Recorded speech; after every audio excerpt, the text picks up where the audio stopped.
Hier soir, comme prévu, Apple nous a délivré un grand show à l'américaine avec standing ovation à la clé. Après une nuit de sommeil qui nous a permis de bien arriver à l'iPhone 6 et à l'iPhone 6 Plus, ainsi qu'à l'Apple Watch, il est temps de revenir sur les annonces d'hier soir. Bonjour à tous, nous sommes le mercredi 10 septembre 2014 et c'est le Fresh News du jour spécial Apple. Comment pourrait-il en être autrement ce matin?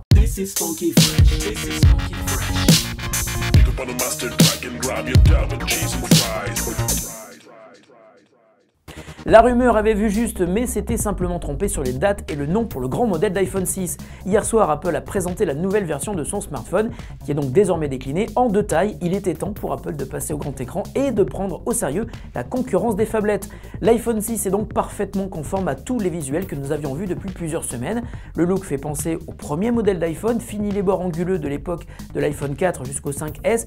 Désormais, les formes se font plus douces et plus arrondies. L'écran de l'iPhone 6 passe à 4,7 pouces pour une résolution Retina HD de 1334 par 750, soit parfaitement 16/9. L'iPhone 6 est à la fois plus grand mais aussi plus fin que le 5S. À l'intérieur, un nouveau processeur 64 bits nouvelle génération, le A8, qui apporte 20% de performance et 50% de puissance graphique en plus par rapport à l'iPhone 5S. Détail étonnant, l'appareil photo conserve un capteur principal de 8 mégapixels. Si Apple indique que ce capteur est nouveau et que les lentilles ont été améliorées, l'iPhone 6 ne permet toujours pas de filmer en 4K, ce qui est possible depuis de nombreux mois chez ses concurrents. En revanche, le slow motion inauguré sur l'iPhone 5S permet désormais de filmer à 240 images par seconde pour créer des ralentis extrêmes magnifiques. Un stabilisateur numérique promet également des vidéos plus stables. L'iPhone 6 sera disponible pour un prix de 709 € pour le modèle 16 Go, 819 € pour la version 64 Go, le 32 disparaît, et 919 € pour la version 128 Go. Mais Apple a également présenté une version phablette de son smartphone appelé iPhone 6 Plus. L'écran de 5,5 pouces affiche lui une résolution cette fois-ci Full HD Retina de 1920 par 1080 et permet le basculement de l'interface à l'horizontale comme l'iPad mini. L'iPhone 6 Plus propose un stabilisateur optique et devrait donc donner encore de meilleurs résultats en vidéo par rapport au petit iPhone 6. Comptez 809 € pour la version 16 Go, 919 € pour le modèle 64 Go et attention, on franchit la barrière des 1000 € avec 1019 € pour la version 128 Go. L'iPhone 6 et l'iPhone 6 Plus tourneront bien entendu sous iOS 8 et seront proposés en or, argent et gris sidéral fini le noir. Ils seront disponibles en précommande dès le 12 septembre pour une sortie en magasin le 19 septembre, soit fin de semaine prochaine, c'est bientôt. Elle était attendue, elle est désormais officielle et on connaît bien sûr son nom, Apple Watch. La montre connectée de Apple a enfin été présentée hier soir et elle est finalement carrée avec des bords arrondis. Elle possède un unique bouton qui fait également office de molette sur le côté droit. Celui-ci permet de naviguer, de zoomer, de revenir à l'écran d'accueil. Son écran est recouvert de saphir et devrait donc être ultra résistant. Il est également tactile et permettra de faire la différence entre un tapotement et une pression prolongée sur l'écran. L'Apple Watch permettra d'interagir avec les notifications qui seront affichées sur son écran en provenance de l'iPhone. On pourra ainsi accepter une invitation ou répondre à des messages, mais uniquement avec des émoticônes ou à la voix, car la montre sera évidemment compatible avec Siri. Il faudra bien entendu la connecter à un iPhone et la bonne nouvelle, c'est qu'il sera possible de le faire avec tous les modèles à partir de l'iPhone 5.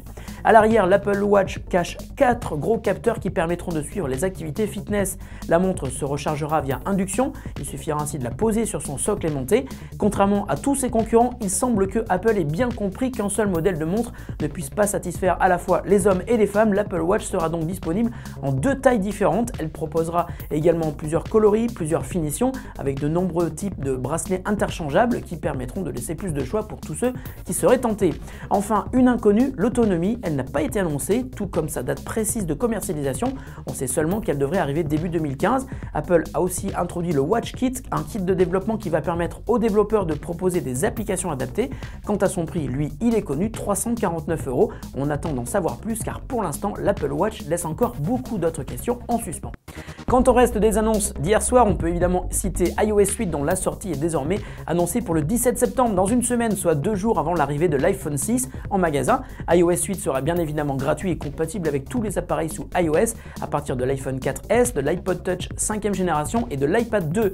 iOS 8 intégrera notamment Apple Pay. En effet, Apple a dévoilé un système de paiement qui marchera sur iPhone 6 et Apple Watch grâce à une antenne NFC qui arrive enfin sur iPhone. Il sera ainsi possible de régler ses achats sans sortir sa CV. Il suffira de l'avoir enregistré ou scanné avec l'iPhone. Apple s'est associé avec 22 000 magasins aux États-Unis et surtout les opérateurs de cartes bancaires comme Visa, Mastercard ou American Express et la plupart des grandes banques.